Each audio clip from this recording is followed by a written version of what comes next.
Welcome back, hunters. I'm the SurvivalVis, and we return to monsterhunterworld, where today I'm going to be doing I guess it is maybe start of a new series. We'll see how, if anybody likes it or not, or how much I enjoy it. We're going to talk about certain builds in Monster Hunter World, and just trying to show off some pretty unique ones. And the first one I want to start off with is what has become probably my new favorite light bowgun because of its one rapid fire ability. That is the Light Break Gun. And I call the set I'm going to show you the Light Might. Or Might Light. One of the two. Either way, what it has for skills is Rajang Will level 2.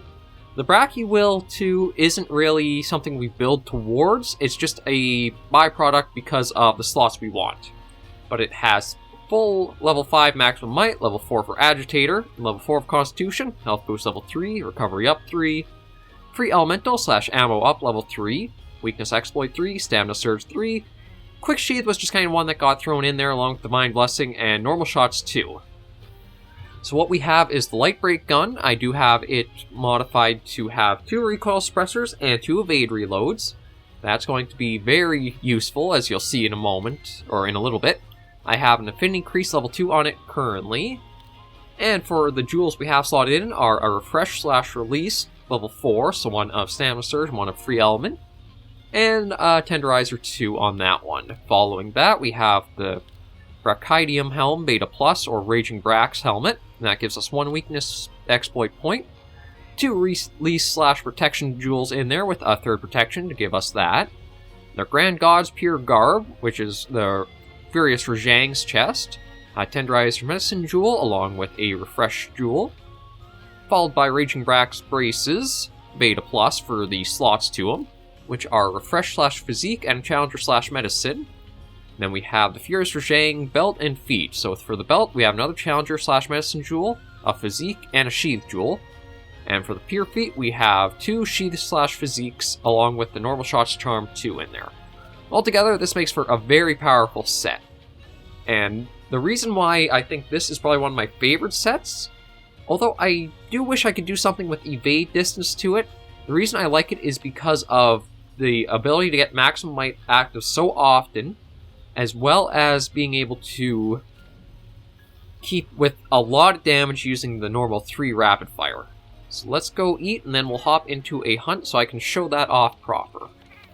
Let me just take the items from the the oven roast. I do this so that way I can get more rations, because I found rations, I like taking them more than a well-done steak on a hunt, just that way it's much faster to go through and not have to eat all that, like the entire duration of the eating animation. A ration is just like having a potion for how quick it is, but a steak takes a while to fill you up, so that's why I prefer the rations. Something easier, just right on the fly, take, go, and you're good and can carry on. But I think what we're going to do today to show this build off is go after an event quest that should still be active, which is to take on a Tempered Zinogre, not a Stygian, just the regular Zinogre, in order to get some more good decorations. Or aim for good decorations. Again, it's RNG dependent, so it's hard to say if we'll see or not. But we're all set it up. Runa there is in the full Bloom Fest head and armor, and then she's got the Brachydio or Raging Brax weapon, so make sure she's pretty equipped for things. Okay, let's get a new quest going. Master Rank Events. We want the Wrath of Thunder Descends. And we're the only one who's going to go hunting, so we'll head off quickly and try to show off this build. And I've got the little Coral Puke Puke pendant strap on there. It's one of the DLC... Well, yeah, I suppose it's DLC. It's one of the things that I've really liked that Capcom has actually done concerning DLC for Monster Hunter is it's optionally there, but it's not thrown in your face like, hey, check this out, or come buy this, or look at this. It's just, if you want to look, it's there, but they won't force it upon you or try to really throw it in your face. I think that's the best approach you can take for stuff like that. We're all set though, so we'll head on out and show off the Might Light. Normally with the Brachydios light bowgun, if you're using without release, it only has the 1 slot or the one room for the normal 3 rapid fire bullet. Like, each clip is just a single round. Now, that does get you the 3 shot off burst, but it means you're doing a lot of evade reloads. Let's see if we can... I was hoping we'd get a mount off quickly, but... There we go. Now, the thing about this set... Let's quickly move off there. The thing about the set is using the release jewels, that gives you a little more time to let maximum might go up to its full... Well, actually let your stamina be full, so maximum might can get off properly. And 1, 2, 3, and now attack. We should have a tenderized head on him. No, he's not actually kicked off to enrage, though, so we might be able to get him into a wall.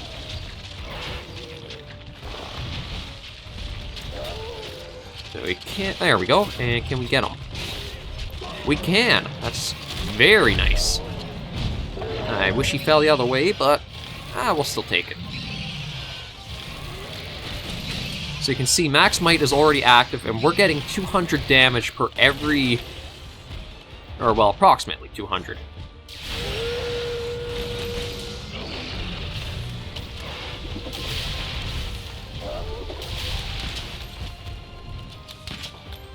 Put a couple of those down. Oh, I didn't think we actually dodged that because of how tight we were to it, but we managed. Oh, I always hate that one, but it looks like we managed to dodge that time. Okay.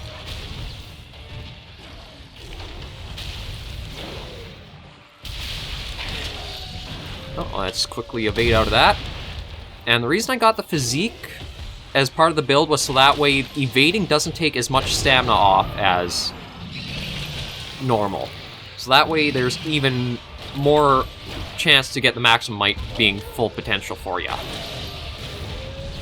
Uh-oh. Now there probably is a little bit of a trade-off of using the affinity builds, like maximum might. Oh shoot. If we didn't dodge, we would have been fine. Like, we're probably over 100% affinity once everything is active, and we're also aiming for his weak spot. But I think I'd still rather just have the sort of float in there, just so that way you can keep that nice feel and affinity up.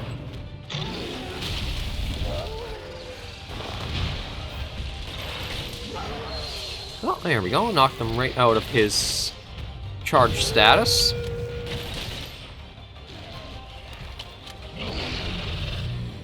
Oh, no, I pressed to switch to slinger mode, so we could have gotten the claw in there.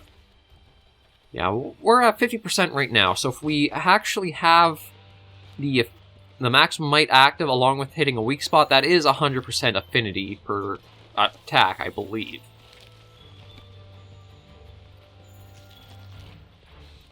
And I'm not sure... There's got to be a certain, like, attack value that once you've hit, it's better to build affinity over regular attack, just for maximum damage. I'm not sure what the value is. It's somewhere in Master Rank, but I don't know if it's, like, around the 350 mark or something. Oh, I thought I would have been able to... Where are you? Oh, there you are. This might go badly. Yeah, I got knocked. Not too bad.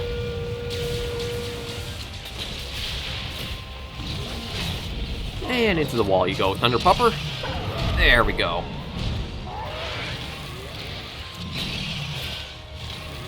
It might be 300 or 325-ish, somewhere around there is the value for where you'll want to switch from maximizing affinity or attack.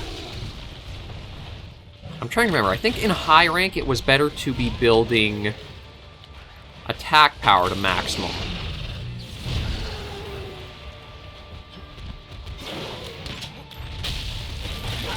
But one thing you also have to remember with the Bracky light bow gun, if you do build to have the release and the 2 evade reloads, that means you're only going to have the 2 recoil suppressors. So you're going to be more stuck in place when you're using one of the 3 bursts. So it's just something to keep in mind, and that's where the protection actually helps to have in the build. Just so that way, in case you are a bit slow, or you do get caught by some attacks like that, you get a lot of damage reduced for it. So you have some forgiveness for if you make a mistake. Ow.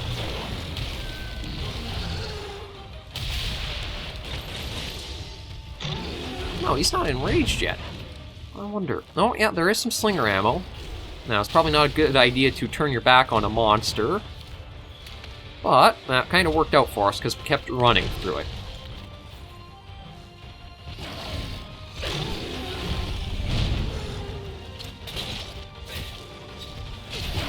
Oh, come on. It even gave me the damage number got off on that. I hate the Clutch Claw still. It is easily the weakest and worst part of Iceborne. I will hold that firmly and adamantly. If you don't think it's that bad, play a lot more light weapons, like the light bowgun or dual blades or something where you don't get a tenderize on the first... Now, I'm sorry, did you literally skip around the... I think he literally skipped right around the trees we were trying to send him right into. And there's the spin. At least his combos are pretty easy to read, although I do want to... Uh-oh. Ow. Combos might be pretty easy to read, but they're a pain in the ass when he starts getting into a long chain of them. It's not like there's a rule of 3 he follows for them. And... okay. He kind of seems to vary between 3 to 5 for attacks. It all depends on how it starts, it seems. But Zinogre, he's easily one of Iceborne's best fights. He's well-balanced. It's nice, action-packed. You don't feel like there's a lot of, like, annoyance just for the sake of it in there. What I mean by that is think of, if anybody who's done the Master Rank Diablos hunts, it's pretty annoying having to go after either regular Diablos or Black Diablos because of how they do the chain dig charges. Anybody who hasn't had the displeasure of trying to fight those out... Oh, that actually caught us. Oh, crap. I hate the orbiting one. It's always hard to tell the depth on it. And nice if we wouldn't spam that one move. Oh.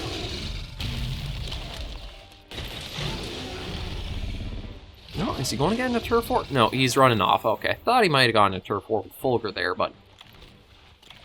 How Diablos' work is they'll basically... I think it's only when they're enraged, but they can basically dig underground, burst up, run at you, and then even before, like, there's an idle, they're immediately digging again to repeat.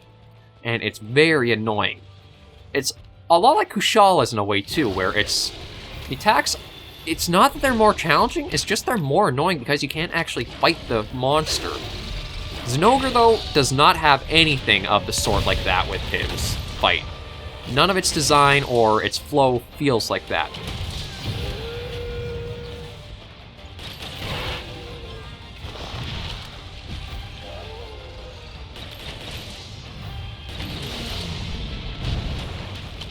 I wonder if he'll get paralyzed. He's sort of... No, it wasn't in there long enough. Oh. Oh, he is out of enrage, though. Didn't realize that. Okay, there we go. Got a hit off. And... Uh-oh. I don't think you're going anywhere, are you? Oh, no, he did. Yeah, Zinogre has a weird path he travels on. It almost seems like a crescent path.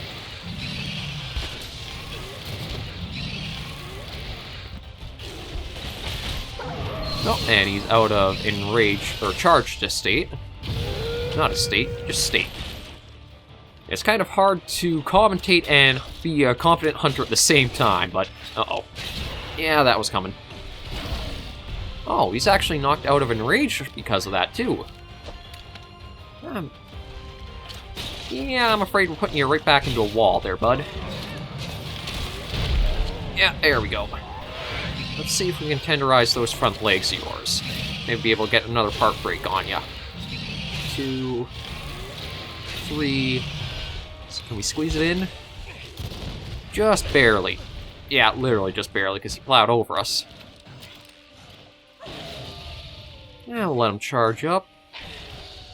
There's not really anything you can do to super prevent him from doing that. It is basically just some free hits in. Ow.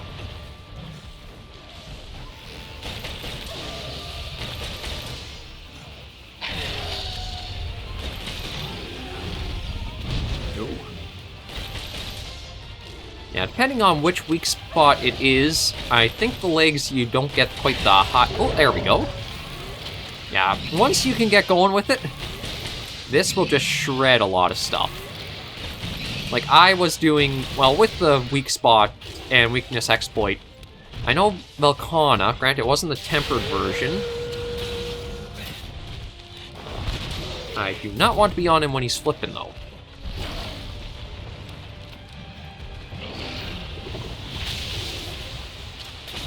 Let's see if we can knock him around a little bit. Can we get one more? No. Oh, we did actually get a fatigue stagger, though. Uh-oh, didn't last for long enough, though. And he'll probably do a spin. Yeah, there's the spin. His movements get very readable once you've fought him enough.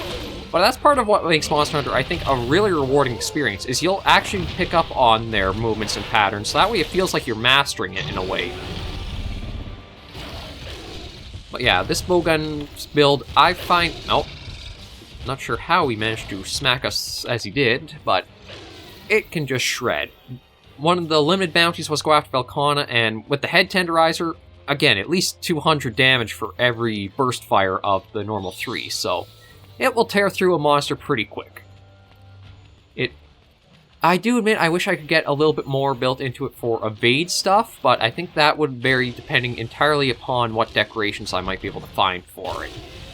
And because of how RNG that is now, it's more like building with what you have available than outright aiming for something. Oh, I thought he was going to do his orbiter. Uh-oh, that's a powerful one.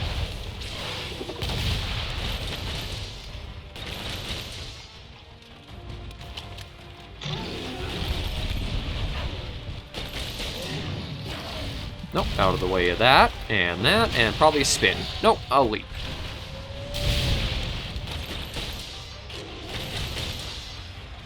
Yeah, get a few dodges in there.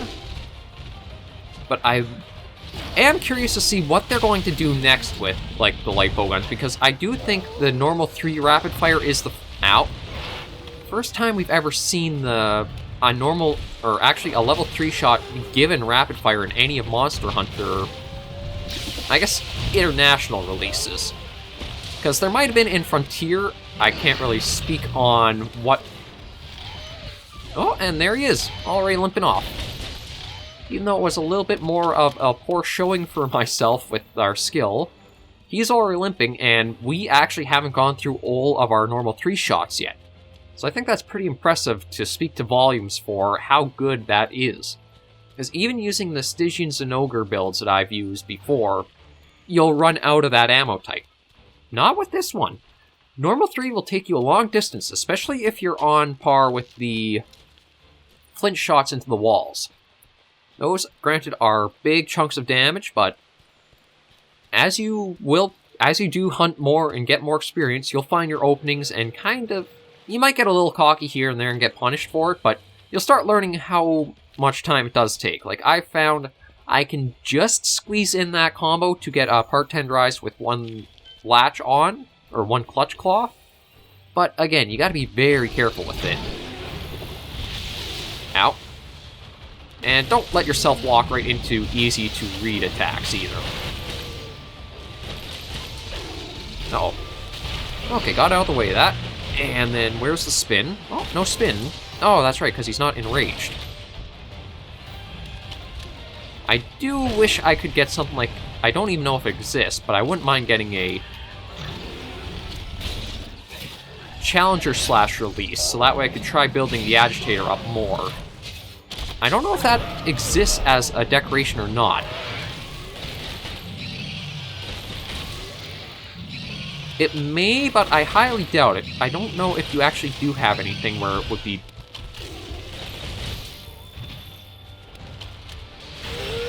Oh, managed to dodge through that howl.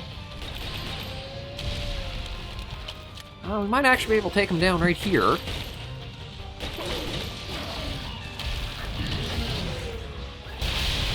Ow. Oh, actually, this turf war might be the end of it. Because once the damage goes out from him, and they're kind of out of the animation... Yeah, 2400. Definitely think all we basically have to do is get a single shot on. Yeah, there we go. Don't be afraid to use Turf Wars 2 or make the most of them, because that's what they're there for. It's a spectacle and also an opening for you to really get some extra damage in. So not too bad for going after a Tempered Sinogre. Looks like about maybe 15 or so minutes, I'd have to say. I'm just looking at the recording, but I forgot that we had the little briefing of the build. So this one was how long? 15 minutes, 47 seconds. Not too bad, I don't think. There are probably some ways to better optimize the build and get some more performance out of it, like maybe giving an attack augment and more augments to the light break gun, or trying to build and find a way to make Agitator go up to the actual Agitator secret levels. It's kind of hard to say, but I found this to be a pretty fun one. It's nice to see Bowgun getting some nice damage numbers and more variety in rapid fire. It did feel like at the end of Iceborne, or through Iceborne, they actually cut back on a lot of the rapid fire potential and just bowguns that had it. Ooh, this was actually a very rewarding one. 1, 2, looks like 5 of those carved face stones. So, we'll take the rewards and let's see what we got here. Enhancer medicine, enhanced protection, iron wall, sleek coat, bomber evasion. Nothing I was really aiming for, although the Fungiform, that might not be a bad one to use into the Elder Melder and get some potential decorations through it. But overall, that was our little build video of the Might Light, as I call it. It's a very strong hitting bowgun, as long as you are okay with your timing for knowing how long the recoil will make you locked in, and it's honestly just really fun. I really love using this light break bowgun. Something about the rapid fire that gets these really high numbers off, I think it's just because as a light bowgun you never really see super high numbers coming off of it. What do you got for us here? Temporary Monster Hunt for some more armor spheres, and a limited bounty. I don't think I'll be fulfilling this one. I usually only do or aim for the limited bounty when it's a Celestial Wyvern ticket up for grabs, so probably won't do anything more for pursuing that. But I think that'll bring our little episode of Monster Hunter World Iceborne to an end here. If you guys did like the build video, I'll be happy to share more ideas and things I've come across, and I guess I stopped the person right in their tracks, but if you do have anything else you'd like to see build-wise or other ideas for trying light bowgun types out, be sure to let me know in the comments and I'll happily put together more of these build videos. Like I say, Monster Hunter it's probably actually my favorite game franchise, and I'd love to keep it on the channel. I'm just trying to figure out what content would work best with it on the channel. But until I see you all in the next video, thank you guys very much for watching, and I hope I'll see you again soon. Until then, please remember to take care and stay alive.